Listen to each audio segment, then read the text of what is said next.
Recording in progress. Yep. Okay. Hello, everyone. How are you?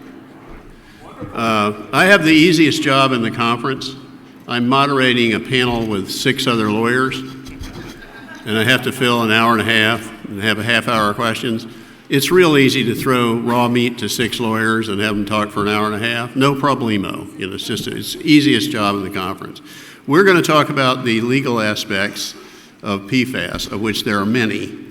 We're going to touch on legislation. We're going to touch on regulation. We're going to touch on litigation. We're going to touch on insurance, and we're going to touch on due diligence, which is investigations during real property.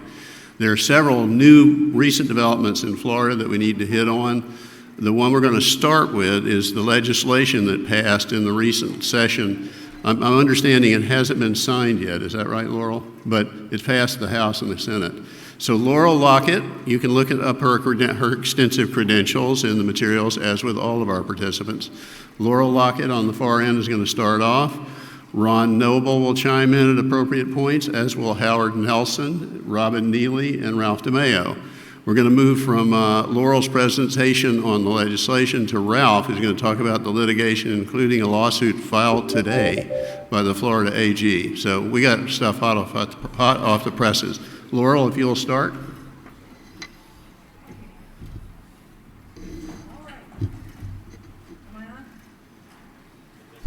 No? There we go. Okay. How do I advance to the first slide? Just push the middle. Nothing's happening. Oh, now we're backwards. Okay, let's go back. Woo-hoo. All right. I'm Laurel Lockett from Carlton Fields. I have the fortune and misfortune of representing one of the many clients that have already received 62-780 letters from DEP, the city of Pensacola, which is a municipality of 54,000 people with a large international airport and a number of fire stations and training facilities surrounding that airport, all of which have been affected by PFAS and use of AFFF. So you can imagine from our standpoint the cost of dealing with that and responding to a 780 letter has been, utterly devastating and unsustainable. So early on, actually in December 2019, we had our assistant city administrator, Keith Wilkins, who many of you may know, used to be a consultant, was with the Escambia County before joining the city, very active in brownfields and in the FBA, currently on the board. We talked about and we advanced some legislation to try and come up with kind of a surgical approach to provide some possible relief to the city and other local governments that were facing this kind of exposure.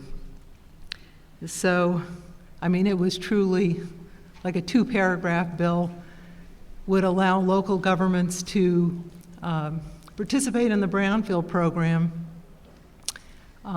even if their contamination had continued or been contributed to after the July 97 deadline that's in the current program. And the nuance of that, obviously, we had liability protections that are already baked into the Brownfield Act, would flow through without sort of an express flag to the plaintiff's bar. It was non-controversial. It looked like we were going to have great reception to it, but we got in so late that we couldn't get a House sponsor, and so that one died on the vine. So we came back the next year, and with a much more robust support group led by Rebecca O'Hare and the League of Cities. And if any of you get an opportunity to work with her, I would just say she's fabulous, and the work the League of Cities does is fabulous. But she put together a group of trade associations, the ports director, airports director, and some of the waste associations. and we basically worked on a bill to more comprehensively address the issue. And we thought, let's just hit it early in the session. We'll, with sort of a broad policy-based approach. The key thing from our perspective as a local government is we shouldn't be spending taxpayer money until we know exactly what the standards are and what we're aiming for. So we propose the DEP would basically be required to go through rulemaking to adopt standards as they have for 777. But then those standards would not be taking effect until they were ratified by the legislature. And the thought process there was, we all know that it's going to cost a fortune to deal with this, and so it doesn't really help us just to have that sort of abeyance of enforcement. We need to make sure that the legislature has time to think about how to fix it and how to fund it. We provided that there would be some liability protections for folks that were cooperating voluntarily during that period of abeyance. And then one of the things that came out of the FBA, and I thought was really kind of visionary, was we wanted to address the broader issue. How do you get closure on these sites? And you've got to have a way to close large, diffuse, low concentration plumes. And the only way realistically to do that, it's not going to be with deed restrictions on all of these affected properties. You have to be able to use some sort of non-recorded control. There are obvious things that are already out there. Mandatory ordinances in cities and local governments that require municipal connection to water. The GIS layer closure approach that DEP is now implementing in some of the water management districts. And then there's this delineated area rule, which already exists, and many of you may be familiar with, was used during the EDB contamination era. And it's still on the books, but it requires you to go through an actual rulemaking process to delineate an area which is then protected. So we wanted to eliminate the requirement for that kind of delineation or rulemaking process, put in statutory provisions that would facilitate these non-recorded controls. And then also eliminate, there was a Florida Supreme Court case that had added essentially a right of, a cause of action for personal injury under 376, 313. We wanted to address that. And then also to require DEP and DOH to do kind of a comprehensive study. What are the costs of PFAS? How are we going to assess them? How do you remediate them? And how do we fund a program? Basically looking at what other states were doing. So we really went all out into it. And we went down in flames. We started out, first thing, the plaintiff's bar actually responded, and basically any kind of liability protections or limitations they wanted out. They did not want the change in the Simons Trucking case law. The whole concept of the closure, the sort of area-wide closure, the non-recorded controls, it was just too complicated. Said we'd try and deal with that next year. And then we hadn't really thought about this, but anytime you designate an agency to do some sort of protracted and involved study, there's an economic consequence that was deemed to be too substantial. And that was replaced with a study to be done by OPAGA, which is a legislative component which doesn't have a cost effect. We were still optimistic, but we kind of ran into a buzzsaw on the House side with the plaintiff's bar, and down in flames we went yet again. So this year, I think, they say the third time's the charm, and I think we had gotten enough attention in the legislature that we got some key representatives involved. McClure, who came out of our industry and certainly is well respected on the environmental funding and program side, and Representative Overdorf, whose district includes the city of Stewart, who had spent $30 million on a PFAS treatment facility. So this is a much, much, much more focused piece of legislation which has passed, which basically says, hey, if EPA has not adopted standards by January 1st, 2025, DEP has to do it by rulemaking. So not this sort of de facto process they've been going through so far.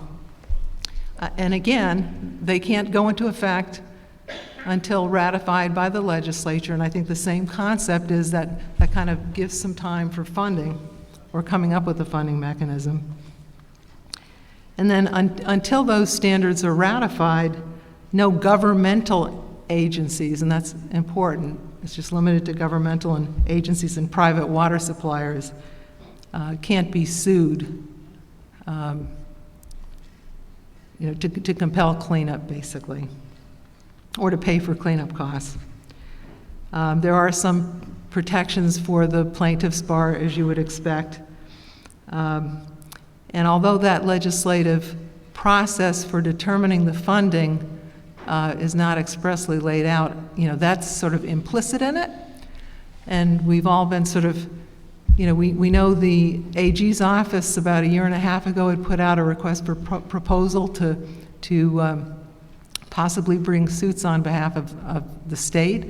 And in honor of our conference, they were so thoughtful. They filed suit this morning, and we just learned about it literally an hour and a half ago.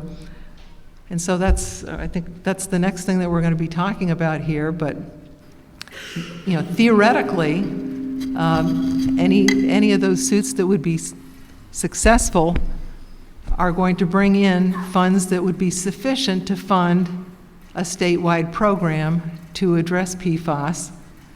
And obviously, those are going to be enormous costs associated with that. Laurel, I want to give Laurel a pat on the back and a thank you. She has put a ton of time into this legislative effort the last 3 years, and so have others in the room. This legislation that finally passed this year was not a foregone conclusion. There was a bunch of folks that still were very skeptical of it. You didn't get everything that you wanted, but it's a start. It can now be expanded. It can grow, and we've got some local government clients that are absolutely thrilled that, just like the city of Pensacola, have been getting whipsawed by DEP on just unlimited science projects where we're chasing these PFAS plumes with no idea why we're doing it, how we're doing it, what is the end point, what is the closure alternative. So all that work literally came to a stop, and so far DEP has been very congenial just to kind of pause and close their files, and we'll wait for the next chapter. We hope the governor signs it. It hasn't gone to him yet. Well, yeah. He has until, I guess, till June 30th for it to be sent, and then he has 15 days to sign it or just let it go into law. But it has to be sent over, and that Much has like not the happened. ag bill. Yeah. Both are still waiting. Yeah, both are still waiting. But.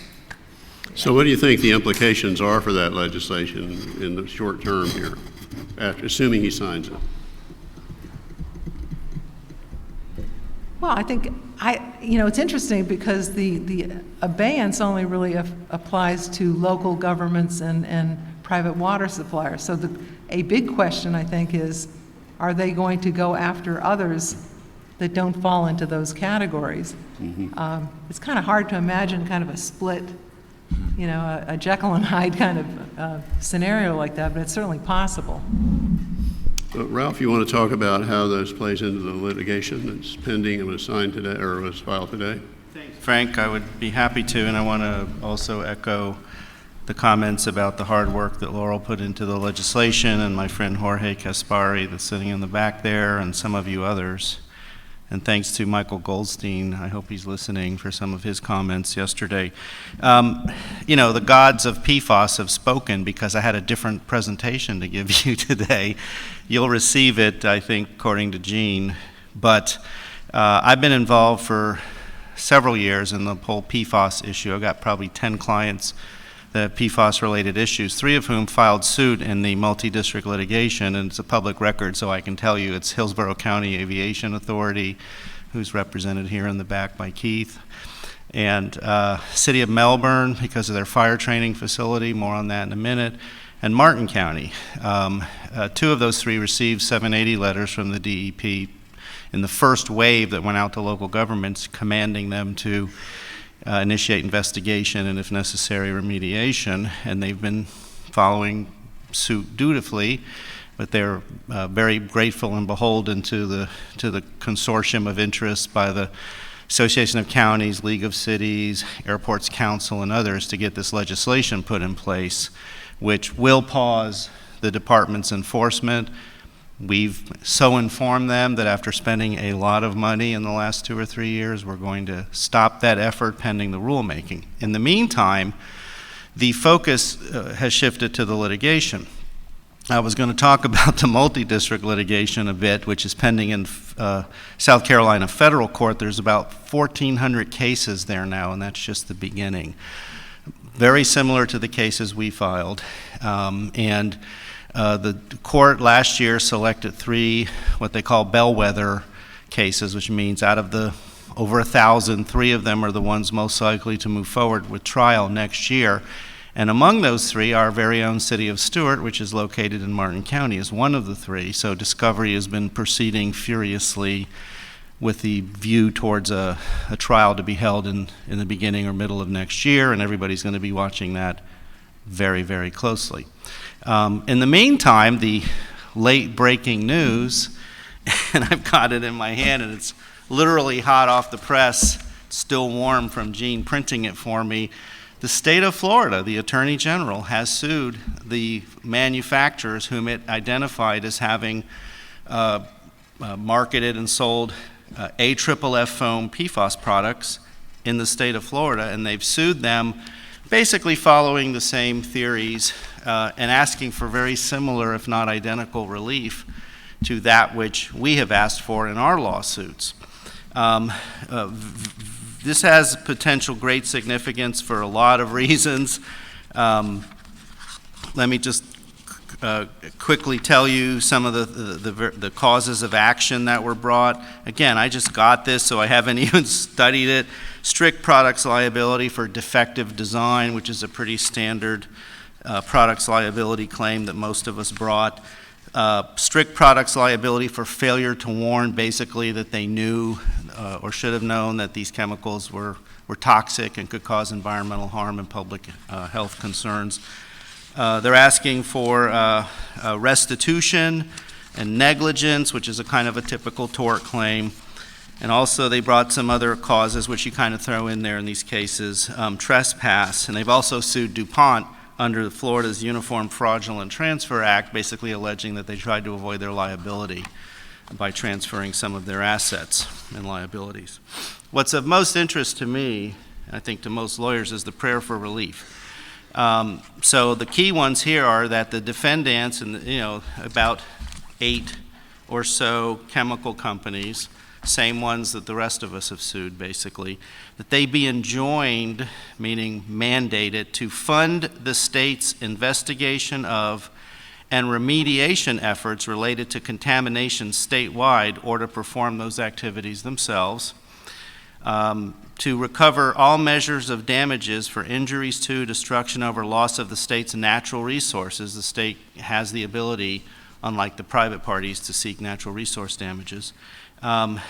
Restitution on behalf of Florida agencies, that would presumably include costs that the DEP has incurred, attorney's fees, costs of investigation and other costs, and an order abating the public nuisance created and maintained by defendants and any other injunctive relief. And they've asked for a jury trial. What's really particularly interesting is they sued in Hillsborough County Circuit Court. They didn't bring that to the multi-district litigation. Now, what's really interesting about that is the multi-district court has the ability, the authority to move that case into the multi-district litigation if it wants to. Now, to my knowledge, it has not done so yet. Florida was not the first state, by the way, to bring this kind of suit. And the other thing I want to mention real quick, and then we can talk about the other things, is even though they didn't invoke the phrase parens patriae, which loosely translated means who's your daddy, they have brought the case in a manner that, since they're seeking some of the similar relief that we are in our actions, they might be able to step in and essentially preempt the work that we're doing.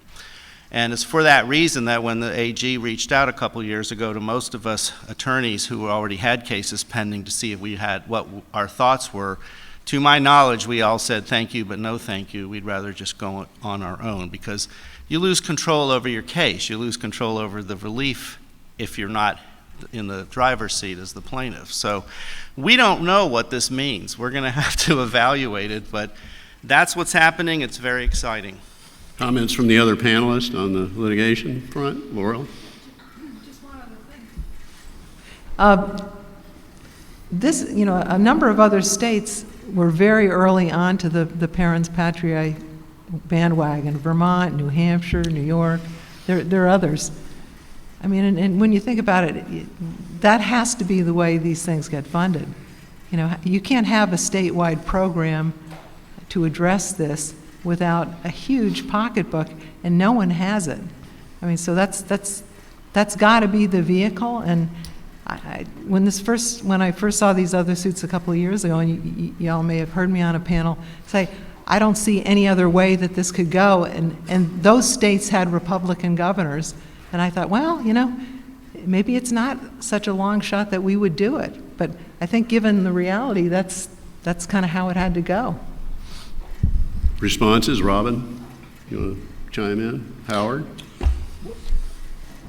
What do you think the significance of the choice to file suit in circuit court? That's really interesting, Howard. It's a lawyer loves to play. Yeah. The stated reason in their complaint is that there are a number of facilities that are impacted in Hillsborough County. I don't know that there's more here than there are in other places, or that they're even necessarily the most significantly impacted. And again, why did they choose to stay out of the multi-district litigation? I don't know the answer. Right. Maybe Laurel knows. But won't they be removed? That's what I'm saying. If I was the defendants, that would be, They could be removed They may be under doing that normal right now. or the court on its own. Meaning that the case would be moved from a state court into a federal court, which there are 1,400 other cases have been consolidated with one poor, unfortunate judge in South Carolina. That's what removal means. How many of you are from Florida, not from Florida? Okay, I want to clarify one thing. When we refer to 62780, that's our cleanup chapter. And one of the big issues here is, can DEP use 62780 to make anybody, government or not government, go out and assess their site for PFAS and clean it up, do site rehabilitation? And what this legislation would do would, at least for a while, push off those kinds of actions by the state to force cleanup. It wouldn't change it for a private enterprise, but that's what the statute would do, the legislation. That's right. If it's signed. So that's the playoff. When we say 62780, just remember cleanup. Can I say one more thing? Sure. I want to echo what Laurel said. It's a two-edged sword, this lawsuit that was just filed by the state. On the one hand, truly, there's not enough money, except possibly in the pockets of these major multinational chemical manufacturers, to pay to clean it up. But on the other hand, if the state truly jumps in and preempts the rest of our suits, we lose a little bit of control, and we don't know where that could head. It could head in any number of directions. And what our rights are in that context are to be determined. You might restate that when it comes to PFAS, there's not enough money, period. Right, and that's what question I was going to ask for you, Ralph. So all of this litigation, there's not enough money. The insureds don't have enough money. And so what do you anticipate the end game is of the litigation? Are they going to give a pool of money and there's going to be a PFAS program like the dry cleaning program? How do you see that play out? So again, it's a great question. There's been settlements already. They've been huge. The largest one was almost $1 billion that was paid out to firefighters for personal injuries. They've been settling in the $20 to $30 million range. Some of the public water wells that are being the focus of the litigation. That's why I think City of Stewart's going to be will be the first, because it's. If you look at that downgrading community, exactly. Yes. But the truth is, there isn't enough money. Period. There isn't Period. enough money, period. And so, I wish my good friend Chris Teef was still here. That's where you use risk assessment and risk management principles to say, where is the real harm occurring? Where is there a problem that needs to be addressed? And my opinion is it's where public is being adversely affected, and that isn't true in all these sites. So I would put the money there first and go from there. Well, so this kind of militates towards a statewide infrastructure program that takes everybody off of wells, but it doesn't even start to look at the aspects of, and the Stewart case is a great example of the existing personal injury to residents who are down gradient on wells, or on, 6 of 1 if you're drinking it versus you're running in the sprinkler or swimming in a pool that's filled with an irrigation well. Did Michael come on Zoom? Michael's Michael He's there. right there. Michael is We see available. him. We Can see you hear us? Michael. Oh, there he is. Hello, Michael had an excellent presentation yesterday on the EJ consequences of a community that's heavily impacted by PFAS. Can you give a couple thoughts on that? I won't make that. Part of the damages here. I can't, but what I'd really like to do is I'd like to pick up on a comment that Ralph made and that Laurel made with respect to the funding component for restoration. Color me optimistic, color me a brownfields optimist. I think that there could be, with a little tweaking in the state brownfields program, a significant incentive provided. It would have to be a combination of money, tax credits, and liability protection, such that on certain sites, in certain instances, the private sector would come in and voluntarily address some of these sites. Michael, we're having a hard time hearing you, just so you know. Yeah, you're very muffled. Have you got another microphone? Or? Yeah. I'll move closer to the camera. No one be scared. Can you hear me any better? Marginally. A little bit, Marginally. Okay. So I'll just make this one comment and going forward, listen to the panel. My suggestion was that the situation regarding sources of funding may be more than just looking at proceeds from litigation. There may be an amendment to the brownfields program that combines expanded liability protection, cash from maybe settlements that come in from third parties, and existing tax credits sufficient to convince private sector actors to acquire certain sites in certain situations. We're dealing with clients right now that are interested in partnering with local governments who are struggling with some of these assets. That's not going to be the solution in all instances, but it may be a solution in certain instances. Yeah, there's several possibilities of where the money might come from. I mean, basically, those are the government, which is tax money, or industry, or people who own the sites, I think. That's sort of it.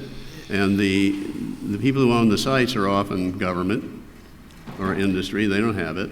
The government with tax money, it looks like you would be setting up a program akin to the Florida program for dry cleaner cleanup, which taxes dry cleaning products, and the petroleum program, which taxes petroleum to clean up specific sites. But neither one of those play into personal injury. Neither one of them. They're cleanup crimes. Can I follow up on that? Yeah, follow up. I want to mention something that is critically important. In fact, it's one of the main issues right now in the multi-district litigation. Let's not forget that the FAA mandated the use of these AFFF foams in all the commercial airports.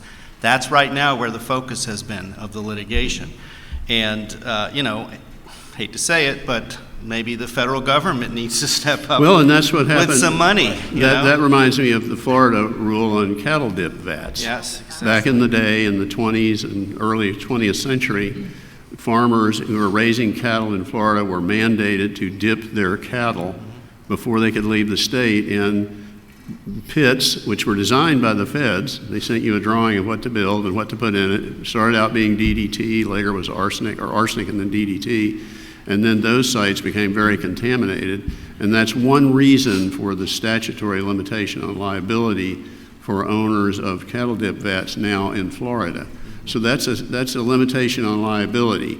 Michael has injected into the discussion the use of the Florida Brownfields program, which provides tax credit and other incentives for people who want to clean up sites, maybe have some kind of a bonus in the tax credit department for private enterprise that cleans up sites. But that's, again, really a tax-funded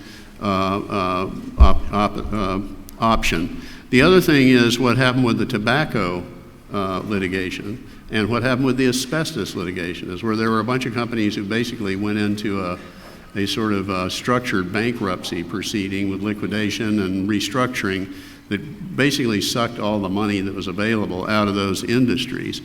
Now, I have no idea how the numbers are and how that would be structured. It'll be very complicated, but that's happened with asbestos and it happened with tobacco, and a lot of money came out of it. Create a fund. Yeah, and then create you a have to make fund a that claim everybody against goes, the the fund. Right. multi-district defendant then Right, becomes the right. fund. I think Michael's right, though, and I think it needs to be a comprehensive, multifaceted solution that has to do with federal government stepping up, the state stepping up, the manufacturers who were originally responsible for this, but also, again, I think regulatory relief, too. The legislation was great, but all it did was kick the can down the road for a couple of years. The DEP, I don't know if any of our friends from the DEP are here, needs to be reasonable and realistic when it sets its standard. And the parts per trillion that is the health advisory is not reasonable and doesn't apply everywhere in all cases, which is why I come back to the regulatory part of reasonable risk assessment. And the cost of all, Not the cost. only reasonable, but consistent. Yeah. And when we get to due diligence, the inconsistency in the standard Yep. is one of the problems. If you look at a site now, and the standard is going to change, Minnesota's going through this right now, where their standards are changing, and they've got public parks that they've determined to be clean, that a year from now may not be clean. Right. So it really boils down to, what others have been talking about quite expertly in the session before this one and the one before that and so forth, which is the toxicology and the setting of the standard. And it seems to me that it boils down to the setting standards involves risk, and it also involves cost. If you're going to clean up a site, you have to know what your target is, and you have to figure that out. And this is extraordinarily difficult for this class of compounds, as we don't know very much about the toxicological impacts. Do you have a question back there? Wait. Hold it, he'll bring you up. Hold on, Needs he it for wants the to get it on report. tape.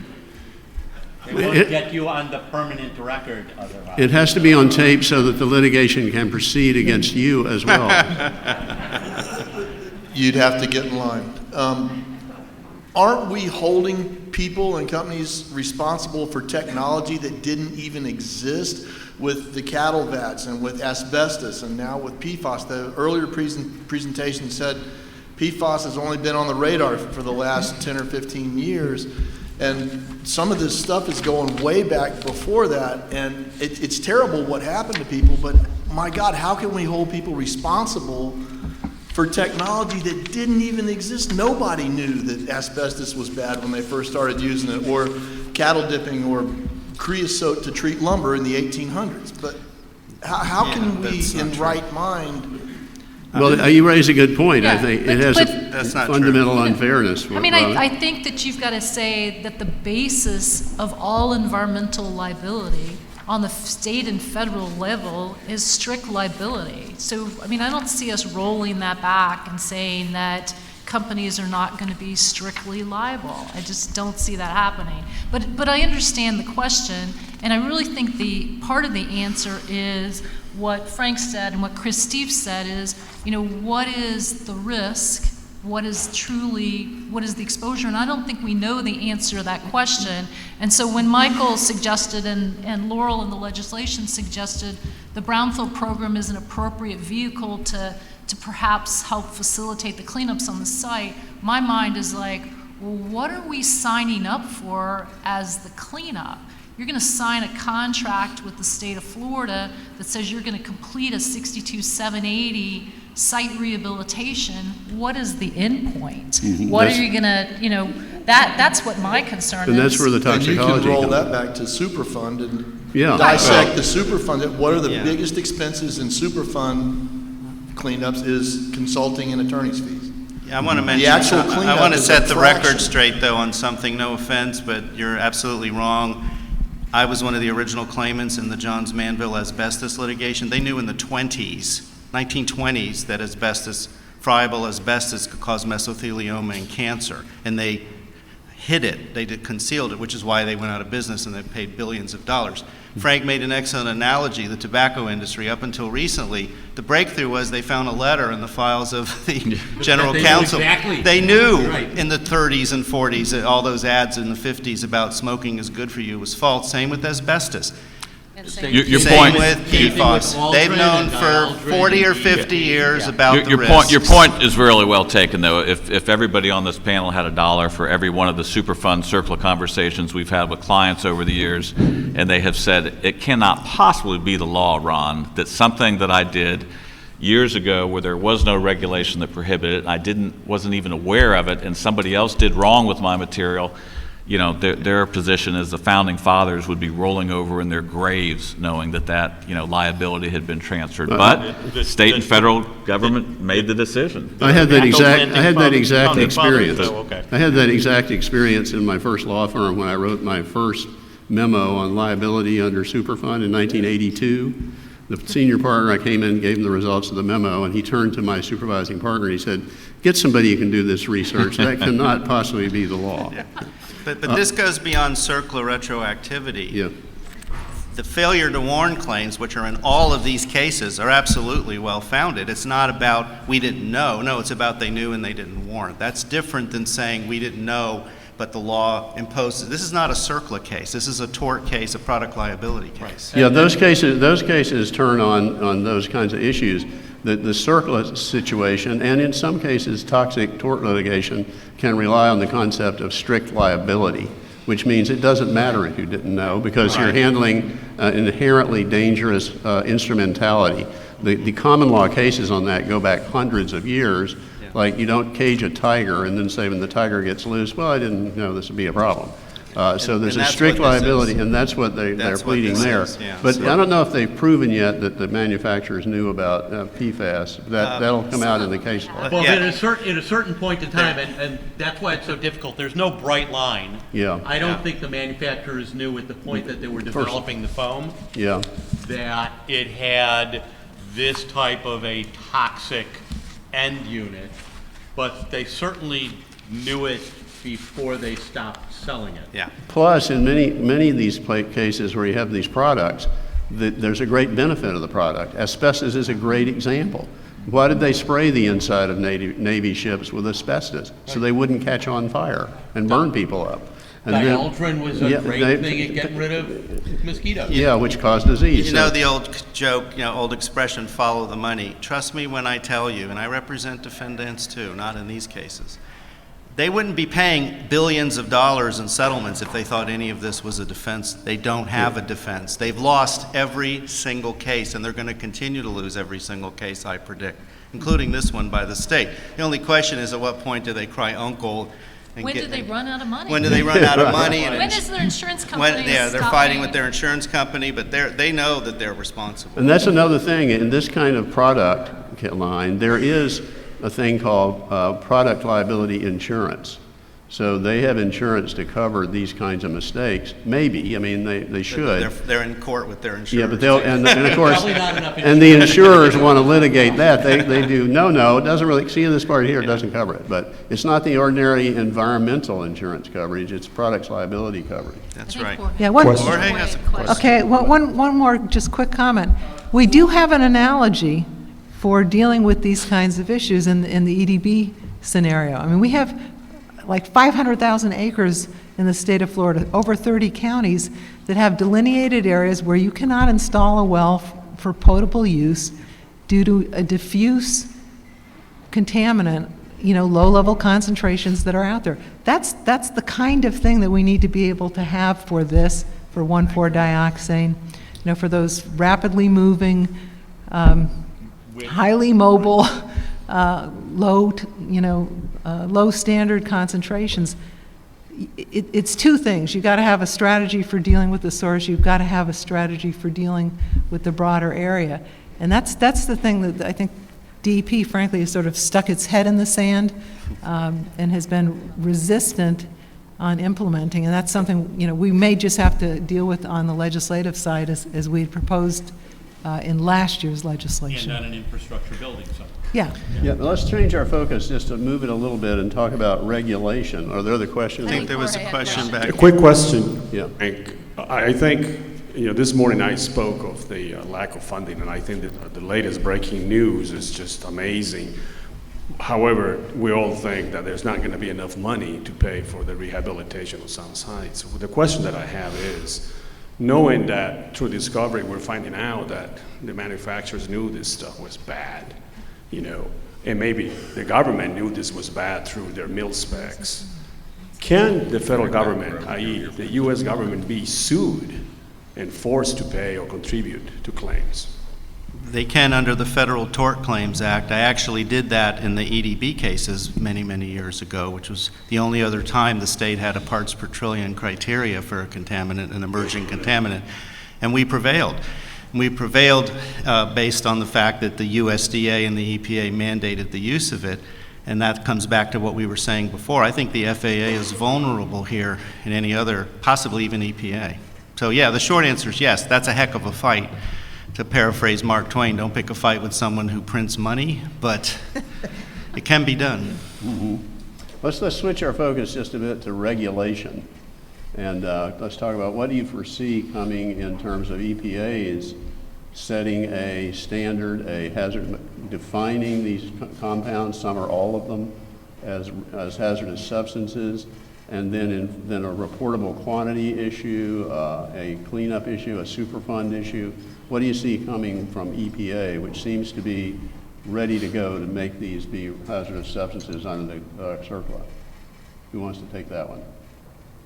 Ron, you look like... Yeah, I will start on just the pace at which this is coming or unraveling, depending on what perspective you're looking at it. EPA on emerging contaminants has moved historically very, very slowly. Compared to some of those other contaminants, PFAS is moving at record speed. Almost every week we get a new headline of an EPA initiative, a new state initiative, a new standard, a new study. New findings. Three of them came out this week of them moving. So I'll let the other panelists talk about that. But there's a little bit of concern about how quickly this is moving. And EPA has historically tried to do this with scientific backing. And in this industry and this contaminant, we just don't have the body of scientific knowledge right now to support any of this, which gets back to Ralph's statement about how low some of these standards are. And if we adopt those standards permanently and you put those in DEP's hands, we have not advanced any closure alternatives. But I'll let others talk about the specific initiatives. So what about the counterattack if EPA does set a standard without having an adequate basis for it? And we have an EPA person that's here that spoke earlier. Sorry. No can do. Well, they are vulnerable to lawsuit. 3 years ago when we met with Tim Barr, just before the COVID crisis in Tallahassee, the only comprehensive workshop he had with all the stakeholders, in response to a question I asked him on behalf of a client, we're concerned whether you have the authority to promulgate this rule or to enforce this criteria. They changed the name of it like half a dozen times because it really isn't a standard and it isn't really an enforceable criteria. And his response, I love Tim Barr, but his response was, you can always sue us. And so, that's the answer. The answer, and that's probably what will happen. But that's the answer on a lot of, we didn't take the time to do the science, we're moving to something. But it's a much more troubling, maybe it's not much more troubling than any other scenario, but nobody doubts that this is a public health hazard. Adoption of a standard prior to scientific analysis, toxicity analysis, exposure risk analysis that passes peer review. I'm not sure how, especially at the EPA level, the federal courts look at that in light of? The Chevron rule. It's an interesting dilemma. It's not like, if you'll remember, Florida's very short-lived emergency notice rule. That Yeah, was. in that case, the DEP, after a catastrophic set of releases, was sort of pressured to pass a rule that made you have to do, everybody who had a release, do a lot more reporting than you used to. And it was an emergency basis, and you had to publish things, and you had to do it in 24 hours and all that. And that was struck down as being beyond the statutory authority of DEP to pass Right. such an emergency rule. And the people behind it, heads rolled. Yes, yes, yes, yes. No comment. But this is a different scenario. It's a clear public health risk. Yeah, that's an I'm interesting. not sure how, Yeah, that's an interesting, there doesn't seem to be any doubt among the toxicologists that this material is harmful. The question among the toxicologists is how much is too much? Right. And that's a risk assessment question. And that relates to something of great importance in the environmental field, which is the Chevron rule, which is the Supreme Court some years ago said that the federal court should give deference to the agencies in making technical judgments. So they kind of put hands off in about analyzing the data and doing their own analysis. This is obviously a huge oversimplification, but it's called the Chevron rule, and you watch for it. The present Supreme Court is divided and may overturn that rule, which would give them more ability to the federal courts, more ability to analyze the agency decision. Florida overturned that rule by statute in a couple of years ago. So state courts can look at it, the state judge can look at it and make a decision, even despite without giving any deference to the DEP or any other agency's conclusions. That's what I was going to say, Frank. It's not going to be a federal case. It's going Yeah. to be a state case. Yeah, at least in Florida, the deference has been erased by the legislature. Ron, you wanna add to that? In Florida, we've had somewhat of a unique situation, but also shared by other states. When we go back to the legislation, I think there's some folks at DEP that really embrace that legislation and embrace the pause, because everyone at this table has written DEP letters and said, you don't have the statutory authority to enforce this standard against this firefighting district, city, client, factory, whatever. And, typically, DEP has always relied on their rulemaking and their Chapter 62, 777 soil and groundwater cleanup standards. If they could point to that, they'd certainly have their statutory authority. They couldn't do that for any PFAS standards, so they quickly ran out to University of Florida and had them do their, peer-reviewed risk assessment, and they adopted it, and they promulgated it without rulemaking. So that's your Chevron issue.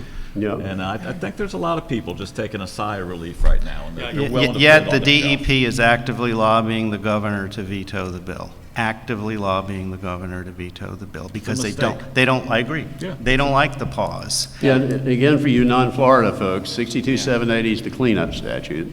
And you clean up your property in keeping with the soil and groundwater standards, which are in Chapter 62777, which is a phone book of different materials in different tables with different numbers in them. And the numbers in that table are very well supported, depending on whether I agree with them or not. But they've been supported by a great deal of process in choosing numbers, whereas the PFAS guidance or standard Provisional. hasn't Provisional. hasn't really been As a matter of fact, subjective. I'd be very careful It's- about using the term Made-up term. adopted. Yeah, yes. We're using them. Promulgated. It hasn't really Yes. been adopted by the legal process that's required to adopt a rule. And it's not in the list of the encyclopedia of 62777 soil and groundwater standards. And ask yourself, why not? Yeah. Why not, DEP? With all due respect, what are you afraid of?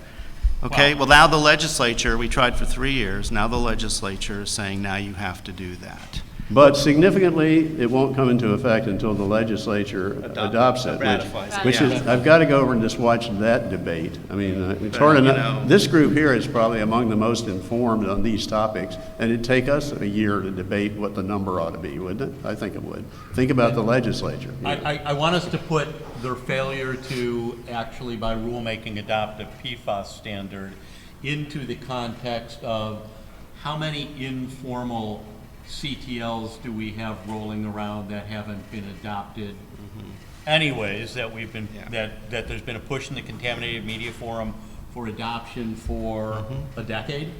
Yeah, So it's been an it's MO. not surprising that the I agree. didn't adopt them. The only difference maybe, I agree with you, and there's lots of them, we all have to live with them, but this is a massive statewide, Well, but- And there's no standard. people it's not say that they're it's not the using it's the forever chemical, I call it the everywhere chemical, because when clients ask me, and I get asked like once a week at least, should I look for it? And I said, only if you want to find it, because you're going to find it in any of the Hence facilities. the due diligence problem. Right. Yeah, and that's a great segue to the next major section of our discussion, which is in doing due diligence. If you're not involved in transactions, when person A wants to buy property from person B, they make out a huge long contract, which we write up with all these clauses and standards and everything. But one of the things we write in is there's an investigative period.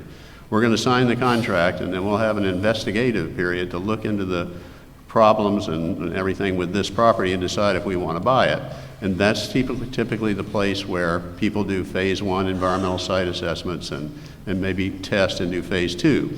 That's called a due diligence period. Now, so the question is now, there's a list I saw lately, I don't know where that was from, but there's several lists floating around of all the standard injury, the SIC codes of every type of industry which has something to do with producing PFAS or PFAS. You've read that, you've seen this table, yeah.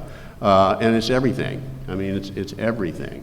So if I come in and I'm going to buy a piece of property, and the consultant, if they consult, someone can talk to, if someone volunteered to talk about what a consultant looks at in doing a phase 1 in terms of what should be investigated at the site, because we have very careful standards for that the industry has worked on for 25 years or whatever it is, called the ASTM standards.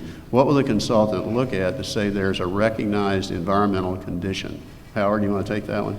Well, and that's kind of the multiverse of the new PFAS aspect of due diligence, because it's not only the SIC codes of the existing use of the property.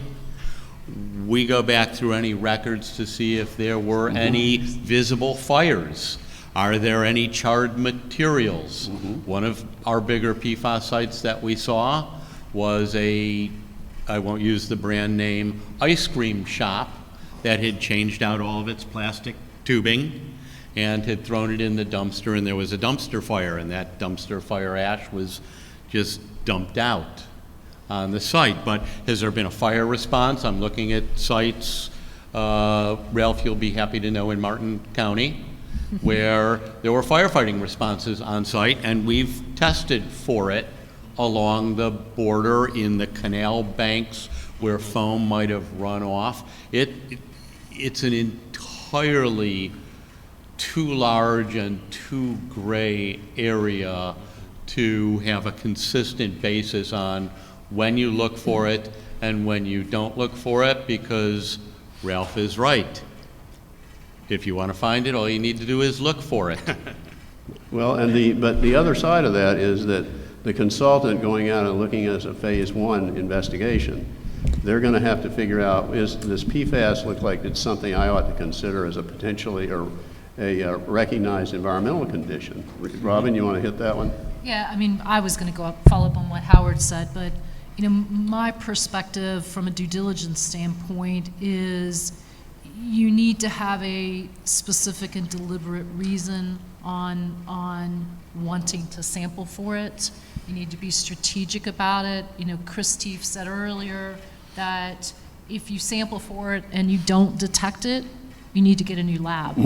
So I thought that was a very profound statement. It's ubiquitous. And so once you generate this data, what does it do? So, I was having a discussion earlier with some friends in the audience on, do you sample, do you not sample? And I said, well, of course. The attorney's going to say, it depends. Who do you represent? You want to protect human health and safety, but at the same time, you don't want to generate data that you don't, what are you going to do with that? There's provisional cleanup target levels in Florida. There's no end game. Is there another way, if you're trying to get a transaction closed, so you can allocate liabilities amongst the parties, and what is the due diligence going to accomplish? So I think that is very important. I mean, it's not a recognized environmental condition. I know that was your question too. Yeah, yeah. So it's not, it's, under the direct final rule, they were proposing that it was going to be handled separately as a business environmental risk, and you could make a determination on if it was appropriate to be addressed, and you get the liability protection. But I still think you need to ask yourself, what are you going to do with this data? And is there another way to allocate liability amongst the parties? And what's one of those ways is environmental insurance. One of the You wanna ways is talk about environmental that? insurance. I mean, Although they're starting to exclude it. they are starting to exclude in certain, but not in all circumstances. I on 2 large transactions, I got environmental insurance on industrial facilities that didn't have known PFAS issues, but were industries. I mean, they weren't manufacturers of covered PFAS. PFAS? Yeah, no, exactly. And they weren't firefighting colleges, and they weren't landfills, although one was somewhat a landfill, Ron, right? But we got environmental insurance that did not have a PFAS exclusion. I had a large transaction not in Florida, Mississippi, Tennessee, and Kentucky that we got a very large insurance policy, environmental insurance policy on for scrap metal dealers, large industrial scrap metal dealers, which did not have a PFAS exclusion. So, it's still a possibility. You should investigate it. It's expensive. It's very expensive. One of the other ways, I just bifurcated a piece of property because it's clear that if any part of this property would be suspect of resident PFAS issues, it was a water course that ran through the property that connected to a recreational lake that the state had already said they'd found PFAS, but it was under their standard, which we had every reason to believe would change over the years. We just exempted out and had the seller give that water course to the water control district that owned the recreational lake and took it out of our acquisition. There's a class of dealing with risk, which involves your transaction. Right. Michael had a question, and let me see if I can enumerate it, that he asked before. So, and this kind of conflates the due diligence with the stay provision or the hold provision. What do we think the effect of the hold provision is on parties who acquire from local governments during the hold? There's no regulatory process. There's no nothing. I personally think you're just looking to get hit over the head with a stick as soon as the hold ends. Because I agree. I don't see local government coming out and saying, "Oh no, we'll indemnify I agree you." with what Robyn said about it's not a recognized environmental condition. You have to make a case-by-case determination, but fully half of the clients I represent in this context are local governments, and I'll tell you what I tell them. You have a public interest to serve here, and it's very risky for you, not to mention commercial transactions. It's very risky for you to kind of cavalierly hide behind the fact, well, there's no promulgated standard, and we can always fight this and we can fight that. So my advice is, and I've been pleased that they've taken it, is if there's any question, find out what's there. It's better to know, because in this case, what you don't know can hurt you, not just in the sense of public health concerns and third-party lawsuits that could be brought, but in the context of commercial transactions. You could get burned. Frank? Michael? Can you hear me, first of all? Well, you're still muddy. It's a little muddy. All right, let me see if I can do this quickly and just add briefly to the due diligence conversation. Robyn, does your analysis and your calculus change if you know that your client as the buyer will be engaging in redevelopment, and in doing so, send impacted media off-site as a result of, for example, geotechnical considerations? Yes. Right? Do you then say to the client, we have to test? Yeah, no, Michael, and I'll try to paraphrase what Michael asked. He was asking, does my analysis change if I'm representing a buyer that is doing a redevelopment or doing a development and would be sending potentially contaminated media off-site? And the answer, is that good enough explanation, Michael? All right, good. And, so the answer is yes. My analysis it absolutely would change, and that's what I was going to follow up with what Ralph was saying. I didn't say you shouldn't sample. I said you need to have a good reason to sample. And if you have a good reason to sample, then absolutely sample. But if you don't have a good reason to sample, I would not go out there and be just saying, oh, well, PFAS is everywhere. We're trying to protect liability. I mean, Let's do it in certainly, 20% of our random yeah, I samples. would certainly work to have my environmental insurance policy, environmental indemnity, and anything else that I can get to make sure that my client doesn't end up with the all of this liability at the end of the day, and to protect human health and safety. We're not trying to hide the ball or stick our head in the sand. But yes. I mean, I think you need to have a very good reason to do that. But I'm of that mindset on any environmental due diligence. Don't go out there and sample unless you have a specific reason to sample. Well, Don't do a shotgun approach. Another aspect of that is that in Florida, under our beloved 62780, you can close the site if you use institutional or engineering controls to limit exposure in soils and limit the exposure of people to groundwater. So even with PFAS, in many cases, like say a landfill, it may have a section of groundwater which is above the standard for something else, okay? And so if it's above the standard for PFAS, your protective measure works just as well. If you don't let people drill wells there, or you don't let people contact soils that are above the standards, then it still works. So I've had this case come up, and it seems to me that you're adequately addressing the risk by addressing the risk of the other materials that are there. You may just be lucky in that. I mean, I don't know if you might have a site that has a huge PFAS, like with the firefighter sites, that's different. It has a huge number of PFAS and not much else. But in places where there's mixed contaminants, you may very well be able to handle it at the same time, realistically and practically, that you're handling the other contaminants. Let me tell you my enormous fear with that. Yeah.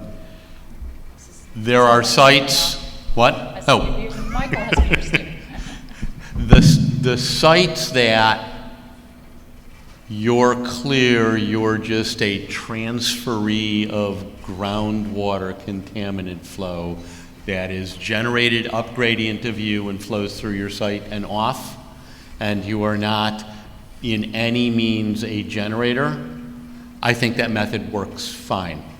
You're restricting groundwater, you are lessening the impact.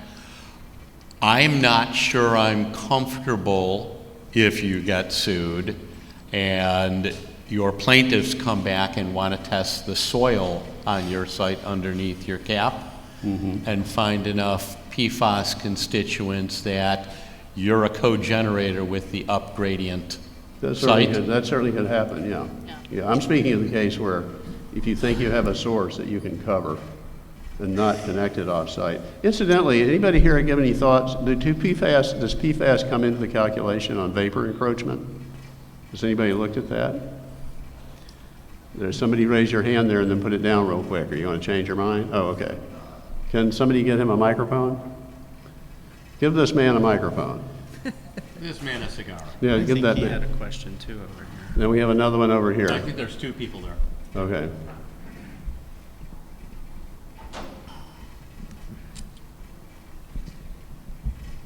Yes, sir. Go. You're on. No, well, you just asked me if I'd looked into it, and I said yes. So, On the vapor Want to intrusion. share with What- us? Vapor intrusion, yeah. well, I mean, under environmental liability, vapor is considered, under the definition of pollutant. Actually, definition of pollutant covers pretty much every substance known to man. But it was actually Paul. I was going to ask him if you were here before, when they were spraying the PFAS concrete as daily cover on the thing. That was my question to him about what about the vapor from the liquid that's going out, and the fella doing the spraying was not wearing any PPE either. So Yeah, that's a that good got point. my attention quickly. And I mean, we've even seen odors from chicken processing plants be considered environmental impairment. So. And the short answer is yes, you can have a concern about PFAS vapor intrusion because it's classified as a volatile. It is volatile. Yes. Robyn? Yeah, I mean, one of the earlier presentations was talking about how expensive it was to collect vapor samples for PFAS. They were saying the containers were like $20,000 for one sample container. So, I mean, it's, And what criteria do you yeah, apply? yeah. And exactly, and go ahead, you can say it. And then what criteria do you apply to whatever the vapor. concentrations of vapor you detect? So that's in my mind of, I don't know that I would sample it unless you have a specific reason to protect human health and Like, safety. there's a do it. groundwater plume heading towards the structure and Correct. that kind of thing. Yeah. Towards the preschool, that's on potable wells. Right. Or the preschool next to a dry cleaner. Yeah, that's right. There was someone else. We actually looked at that at the request of the Florida Department of Education on a school site. So would you start over, please? I didn't hear you. We actually looked at collecting vapor samples on that Florida Department of Education site where they were providing the funding for construction. The science just wasn't there to back up any data that we could have collected. I don't know if Tara McKnight is in the room, but with Eurofins, but she helped us through this analysis. Even if we have this data, we just don't know what to do with it right now. Yeah, that's right. Someone over here. What's an appropriate vapor screening barrier for PFAS? I have no idea. Hang on one sec. If anybody knows. Yeah. Yeah, what is the inhalation That's it. pathway for that matter? Would you raise your hand again? There we go. Thank you. Go ahead. Mine had to go back to sampling. I'm finding some manufacturers there have a statement now that says, we do not knowingly add PFAS to any of our products. And the reason is, and they don't test now. You sell something to the product, I think you should know what's in it. And their defense is they won't know.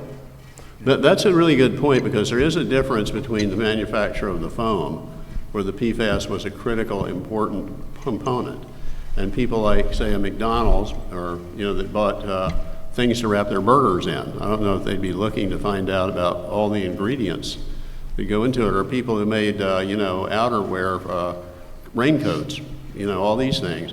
I don't know how much real exposure comes from the use of those products.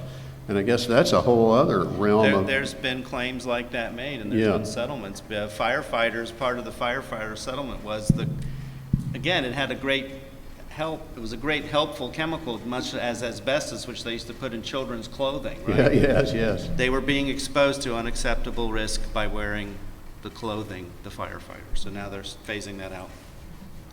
But one of the questions in the new, like McDonald's class action litigation and the Burger King class action litigation, it's not really an allegation of exposure, right? Isn't it an allegation that the companies made the statements that they were very green and they were being protective, and it's an allegation of greenwashing. Somebody was talking about this earlier, and so that's an easier case to prove, right? Yes, I agree.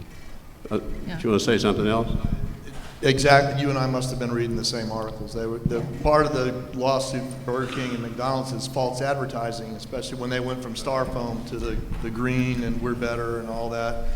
It was, but they can contain PFAS as opposed to that. Right. I mean, the focus on ESG now, and that investors believe that they're investing in a environmentally responsible company, and the allegations on McDonald's was related to that. That's right. And let me come back to your question, and I'm a tort lawyer. Saying on a product, but we don't know what's in it, we don't do this, we don't think, that's not going to avoid tort liability. That doesn't go far enough. For the very reason you said correctly, you have a duty to know. Either you knew or you should have known with the exercise of reasonable diligence on your behalf. And if you're putting a product on the market that there might be a risk, you have to know what that risk is, and you have to share it with your customer. Does anybody know that the California rule is that you have to post all this elaborate material Prop on 65 every is, Proposition Prop 65. 65 Comes out on everything. I mean, crazy. I was They extremely. put it on the walls of hotels Yeah. for the paint. Yeah, Don't lick you walk this. into a grocery store in California, it has a big list of all the course. things here that will kill you. I think I'll go to another grocery I store. bought a bag of mulberries, dried mulberries. Yeah. Apparently, if you eat the entire bag, Yeah, you're at an exposure risk scenario. yeah, so I mean, Let's not go there. you have so many products with so many ingredients that you become overwhelmed by the information and you can't sort out what the risk is. California. Jorge, Frank, a quick question for all of you. It's the reopener clause that DEP has and also CERCLA has. And I'd like to ask you, great panel, great session. How do you see this reopener clause playing out in the next few years, knowing that some of those properties have been transferred twice, the owners are dead, so just a general question on reopeners, how that's Some gonna of you might remember Augusta Posner, who was a fantastic DEP lawyer, became a friend. When DEP I'll answer it. When DEP decided to combine the RECRA program with the 780 program, which to this day I think is nuts because they don't jive. 780 has a reopener clause. RECRA does not. And I had a lot of clients with RECRA facilities. And I said, well, how far will you go? Like, what if you don't have a criteria now for a particular chemical? And this would apply to PFAS. But then after closure of my site, 10 years from now, 20 years from now, you have a standard. Can you reopen it? Yes. What if you didn't even ask us to sample for that? Can you reopen? Doesn't matter. Doesn't matter. And that's the official position of the DEP right now. Where does that come up? And a couple of us looked at this issue on some deals in the last couple of years. I don't see DEP going out and combing through its list of closed sites and saying, which one can I pop a reopener letter They'd have out to be on? real bored. However, anytime that you've got a change of use, a modification of a site plan, anything that needs to go to DEP, I think you're right in the middle of that bullseye. I agree. That's the traditional way in which they will come back out. You change the land use, or you want to drill a well where you didn't drill one before, and you find something that you didn't even have to look for before because it wasn't on your contaminants of concern. Yep. They believe they have the right to reopen it, and I think PFAS is exactly one of those kind of chemicals. I'd say given the number of dry cleaner program sites and the percentage of sites at which they've detected PFAS and the economic consequences to the state of reopening those sites, I think that I would think that would be likely to color their view of the reopener generally. yeah, I think it has a big deal to do with their view on, say, why they aren't worried so much about vapor encroachment, because they have thousands of dry cleaner sites that they closed and they have to reopen. In Florida, there's a state program to clean up dry cleaner sites paid by state funds, as with some petroleum sites. So the state has sort of a vested interest in maintaining the integrity of the sites they've completed themselves.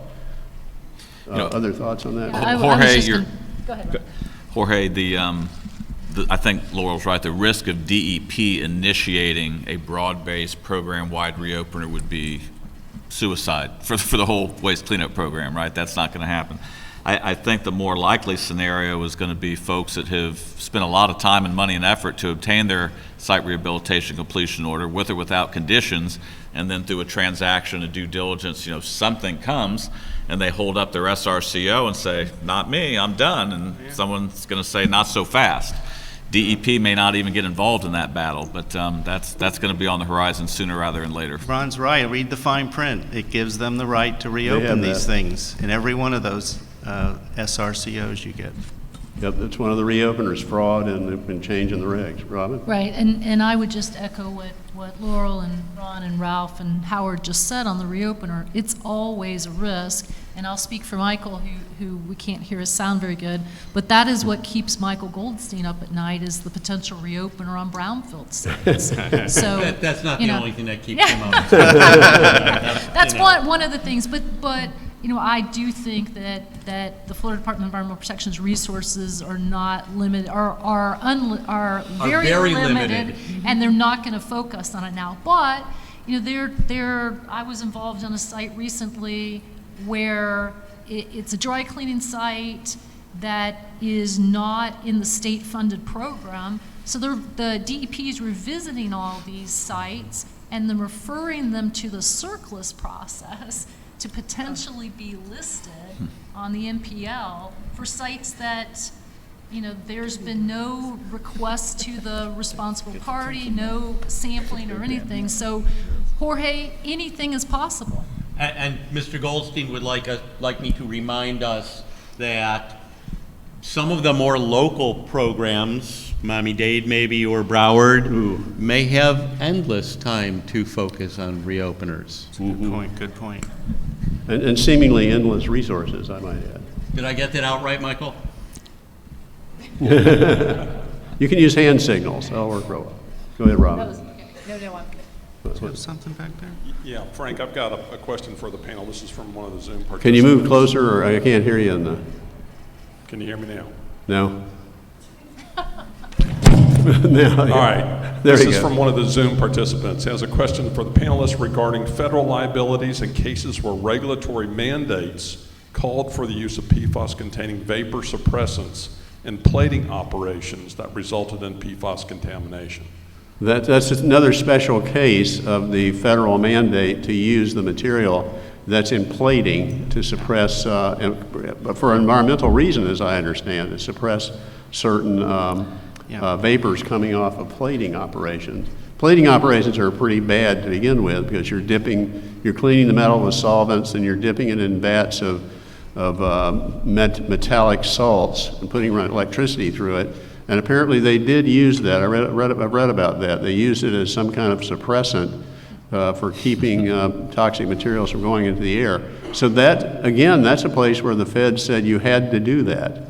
And to me, if I'm a judge, I think that's something that's pretty persuasive to me, that you shouldn't be responsible for something the government made you do. That's being litigated right now in the multi-district litigation under the government contractor defense, which they're claiming exactly what you just said, Gene and Frank. It hasn't been decided yet by the federal judge, but I can tell you in my experience, that doesn't change the fact that they had a duty to disclose what the risks were. And in the absence of doing that, I don't think it matters that the feds mandated that they use it, but that has not been decided yet. As well as that's not the only occasion where they used it. Right, under the that's right, contractor that's mandate. right. Mm-hmm. Yeah, it's used in so many different products, it's pathetic. Other thoughts? I think we have a real good discussion here. Anybody want to raise up anything I've missed? How about building requirements? Robyn, what would you like to say? I was just not on building requirements, but Yeah. I thought it was an interesting discussion earlier on the TRI where the companies only have to report if it's 1% Yes. of the product makeup, Mhm. somebody can give me some clarification on that, and maybe my EPA friend can give me some clarification on that. Is the proposal for PFAS 0.1% that's being proposed, or is that actually the requirement now? I haven't seen that proposal. Oh, you haven't seen it? Okay. It's supposed to come out this summer. Okay. But- Address the fact that we didn't get. Right, so in the TRI reporting, the EPA had done some research and was expecting, a more robust response by various impacted companies, and they got very limited, if any, responses. And the response is that, it was less than 1%, so they don't have to report that. But there is a proposed rule, We're saying we're going to propose this summer. Okay. To address that. To address that, Yeah. EPA is proposing a different approach this summer, and it'll be 0.1% instead of 1%. And even so, they may not. Even so, they may not. Yeah, that's what she's Yeah. talking about is the toxics release inventory, which was a part of the 84 Superfund amendments, I think, Yeah. that set up a system where various sorts of industries have to, there are two prongs to it, that you report your releases every year, yearly releases of all the toxic materials. And if you think about somebody who has 10 parts per million arsenic, okay, but they release 10 gazillion tons of water every day, it's a big number. And so I kind of think the environmentalists thought that would be a big thing and that those numbers would be all over the place, but they're not widely publicized. But in the case of, that's been going on for years. But is that part of the EPRA reporting? Yeah, it's Yes, EPRA, it's yes, EPRA part of reporting, EPRA. that's right. And the other part of it was, to help people so the firefighters knew where your toxic materials were stored. Based on Bhopal, Yeah, right? yeah, They where you want to- told them the chlorine was, and a lot of cities have been nicked on that by having chlorine gas in their wastewater treatment facilities. But who was down here, Steve? Yeah, Steve Hilfiker, Florida Groundwater Association. Excellent panel. Thank you all very much. Question probably for Ralph, but anybody could comment. On the subject of funding, with the court case coming out today, we've all for a long time been wondering what the source of funding is going to be, if there is ever such a thing as a PFAS program in Florida. Is there any expectation regarding time frame for a settlement for where any such funds could be utilized if this was going to be entertained by the Florida legislature? Well, I can speak in the context of the litigation that's going on. As I mentioned earlier, tentatively, spring of 2023 is when the court wants to go to trial on the very first bellwether case, which, as we said, is likely to be City of Stewart. There's going to be a lot of dominoes fall after that, depending on who wins and who loses. And I'm predicting that the plaintiffs will win. I'm not just saying that because I'm a plaintiff, because the case is very compelling. And then it's a matter of, as Howard said, how deep are those pockets on those major multinational chemical manufacturers? So far, they've been paying millions and millions of dollars. And what is it you're trying to fund? And what are you cleaning up to? Yeah. But on the state level, I mean, Laurel or someone else can answer that, but I don't think the money's there. Well, that's a follow-up question. You know, there'll be a presumably lump sum settlement that, if there ever was such a program, presumably would, in the long term, may not be enough. So historically, in the state of Florida, cleanup programs have been based on excise taxes to the manufacturer or the source industry that produces the contaminant. So with this recent list of SIC codes and with this list of manufacturers, and was it 1% or 0.1% must report if there's a new list of manufacturers, just trying to come up with ideas. I know this will be a large topic heading into next year's session. The conversation will happen.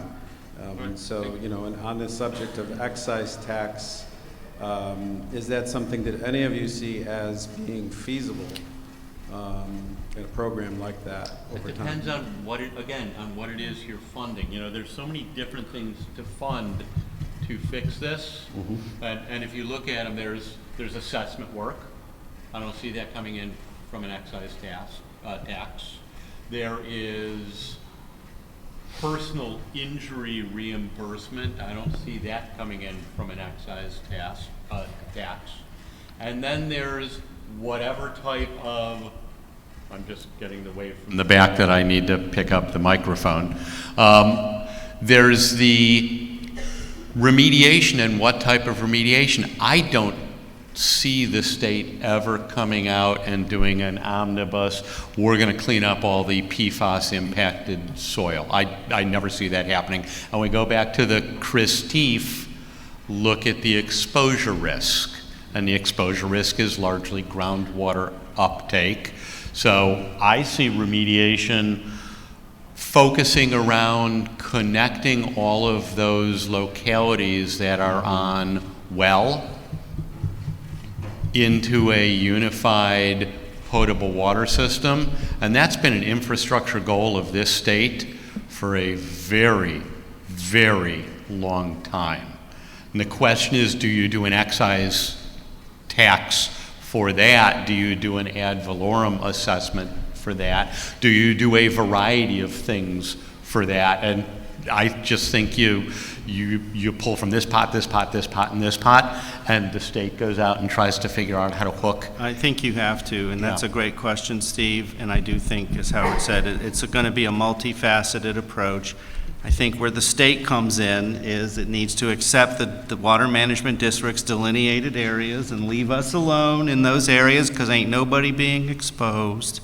And 30 years ago, Chris Teef taught me that if there's no exposure, there's no risk. So who cares if it's in the groundwater? If nobody's touching it, right? State hasn't accepted that. I don't know what EPA is going to do. Miami-Dade gave us a really wonderful example of an area that was not in kind of south unincorporated Miami-Dade County, in an area that was not slated for uniform potable water service for a couple of decades. And you had neighborhoods that had been on wells forever, and they started looking at a cancer cluster issue and realized that they had a relatively extensive dieldrin plume underlying this entire neighborhood. And there was no budget to hook up to unified potable water anywhere in the 10-year budget. They seemed to find the money and had that entire neighborhood hooked up within 24 months. Coming back to something Frank said too, I don't see a dry cleaners or a petroleum type tax funding this cleanup. What are you going to tax? That's exactly They're not, nobody's There's nothing buying to the tax. Class B offensive foams anymore. So what are you going to tax? The ones that don't have the offensive levels of PFAS in it? It's tough to come up with. I think the state's contribution, quote unquote, is regulatory reform that's meaningful and prevents us having to spend trillions of dollars, which is what we'd have to spend in Florida to even come close to addressing the problem. I wholeheartedly agree with that. Well, that's true. Yeah, the fundamental thing, there is nothing to tax, Right. really. That's the problem. So I wouldn't even know there's what there's no incoming product, so that is not going to work. But Teflon? But what we do have, we have the Florida Building Code in force today, which requires every local government to require, if a municipal water system is available, habitable structures must be connected. That's been on the books for 20 plus years. And I understand some people consider it to be like a property rights issue. It's a protection of human health and the environment. It's on the books. It's there. And it backstops every existing local ordinance and comp plan provision which requires it. And that is a large, if we just recognize it's there, that is part of our way of dealing with this, along with the sort of a more streamlined, delineated Of course, area. one has to say, though, that if I have my well at my house and it has PFAS, and they make me hook up to the municipal water supply, the municipal water supply may have PFAS. Well, that's what I was And we're going to find More- that out. more than likely in will 20 have, In yeah. 2023, next year, Easier to treat it is my then. understanding that under the Safe Drinking Water Act, public drinking water supplies have to add that to the 4,800 billion constituents that they now test for. They'll have to test for some PFAS. I don't know which one. And but- it's an expanded list. What's that? It's an expanded list It of is? PFAS Okay. constituents Oh, yeah. under So, the A, the labs are 2023. gonna make it And our clear. EPA friend is going to help us. Oh, good, okay. For the UCMR 5, which that data will start rolling in first quarter calendar 23, it's 29 PFAS, lower detection limits. So it's the combined 533, 537 methods, which are the two quantitative drinking water methods that EPA currently has.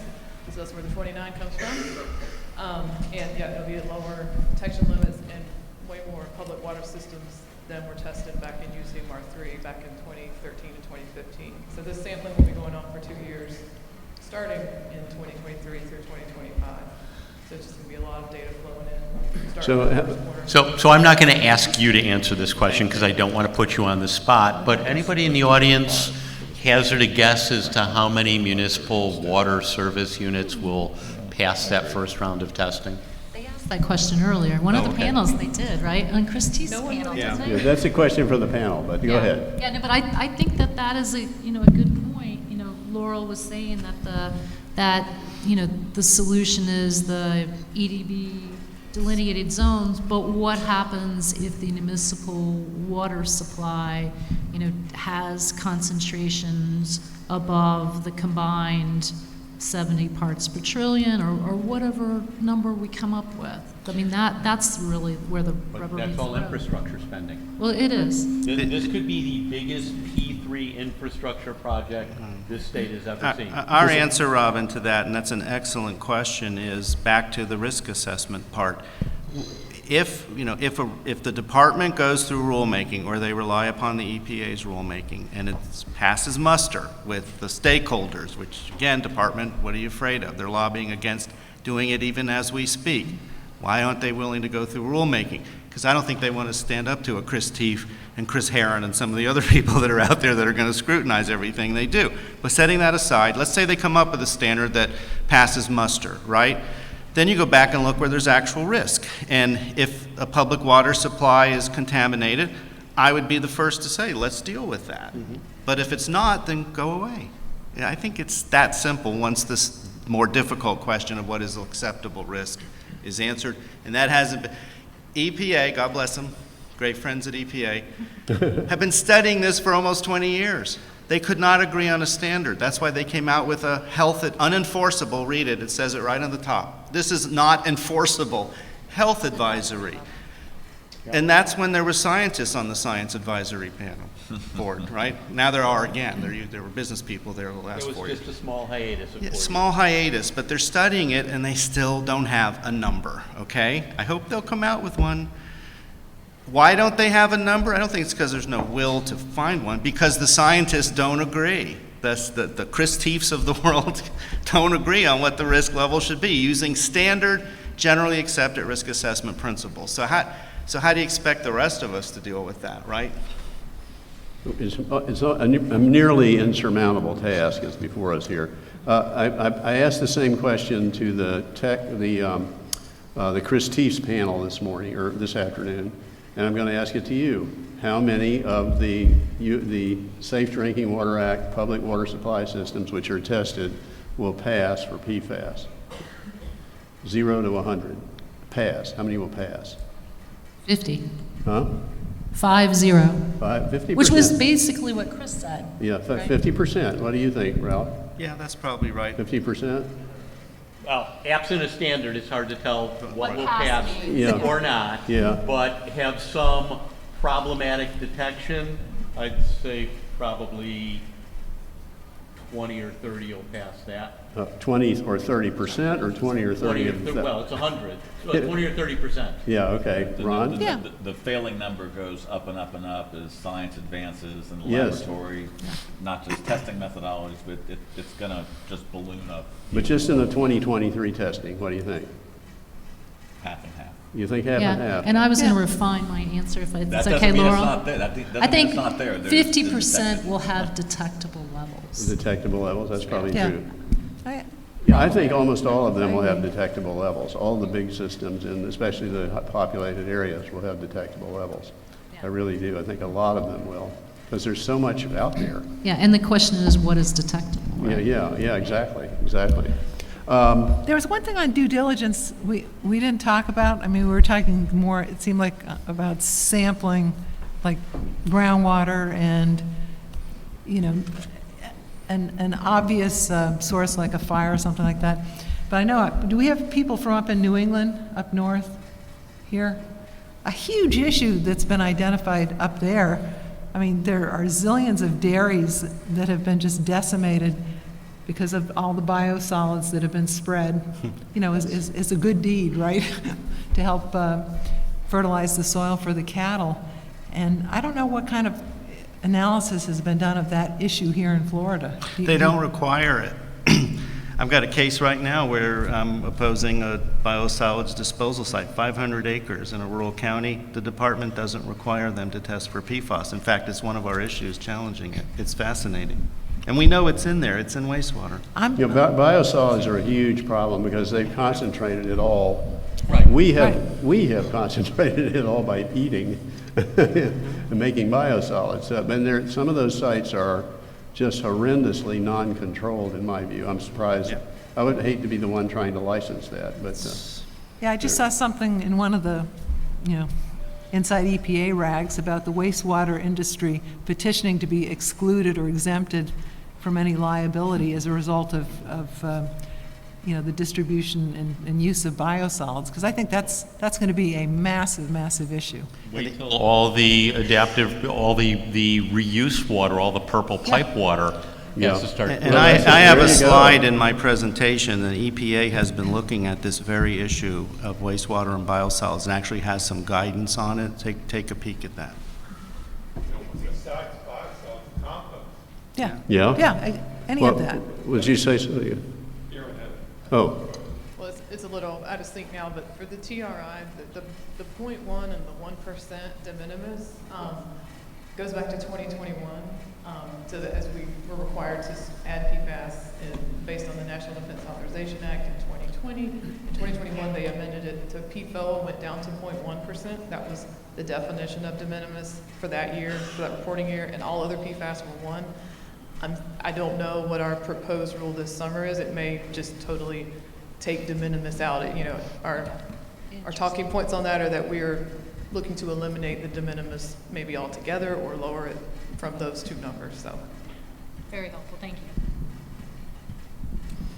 Robyn? I've got a question that somewhat on the due diligence that Laurel had asked, and I don't know that there's that many attorneys left in the room, but it's just They're all us, here. right? They're all here, right?